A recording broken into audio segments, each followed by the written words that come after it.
Now we'll hear from actor and activist James Cromwell. Thank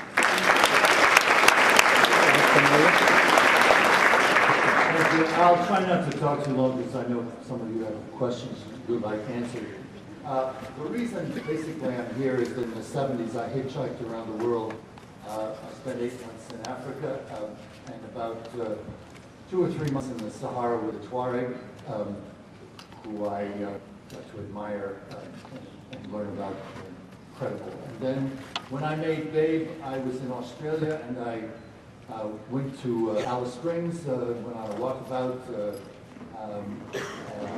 have a profound respect for the Aboriginal people of Australia. And because of the success of that picture, I got involved in Native American issues, basically with the Lakota in South Dakota. I can't tell you how exciting it is for me as I was a radical activist in the 60s.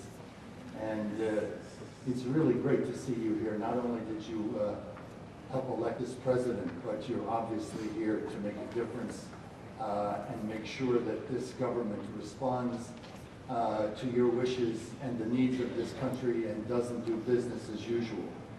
What we're talking about here is survival. Our survival. The survival of indigenous people, but also the survival of this country and this planet.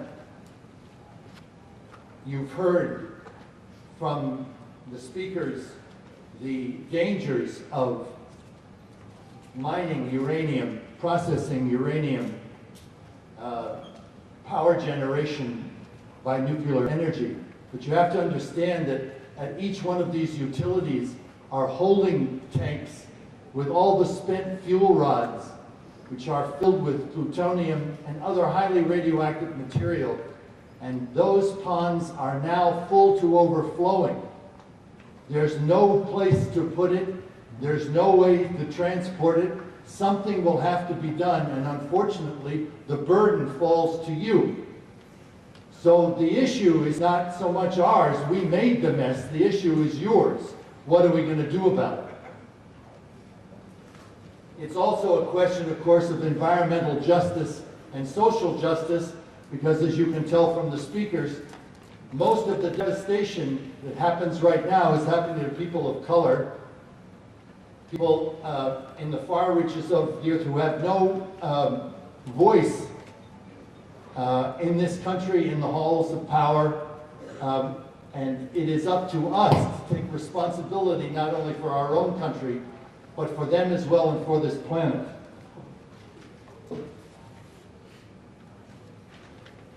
When I was in Ethiopia on my travels around, the entire student body of Ethiopia had struck.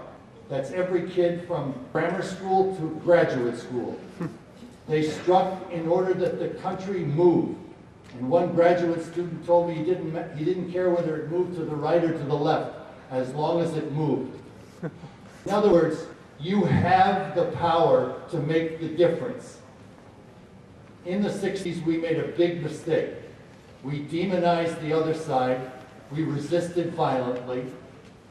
We polarized the country, and we failed. None of those solutions work.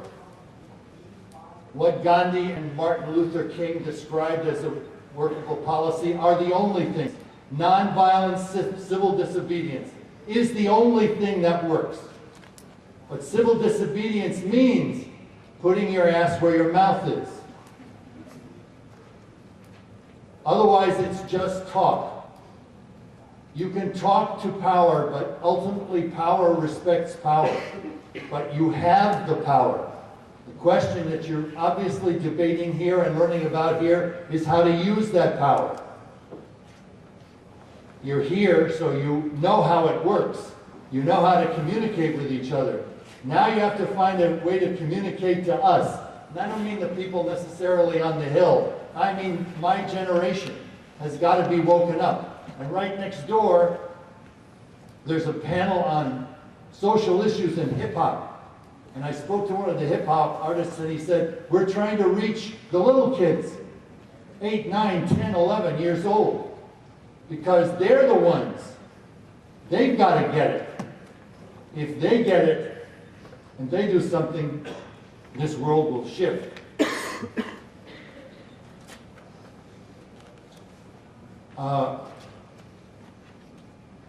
I really have nothing more to say. I have a lot more to say, but I won't. We'd like to take questions. There's a lot of information that you didn't hear, a lot of wisdom up here and a lot of experience on any number of issues. Most of these people have been fighting this issue for a long, long time, and I'm sure their input will be very useful to you. So be courageous and feel free. Yeah. Stand up, will you? What are the action steps to cleaning up these, so-called reclaimed mine sites? So, how does that work? The question was, what are the actions to be taken to clean up these sites?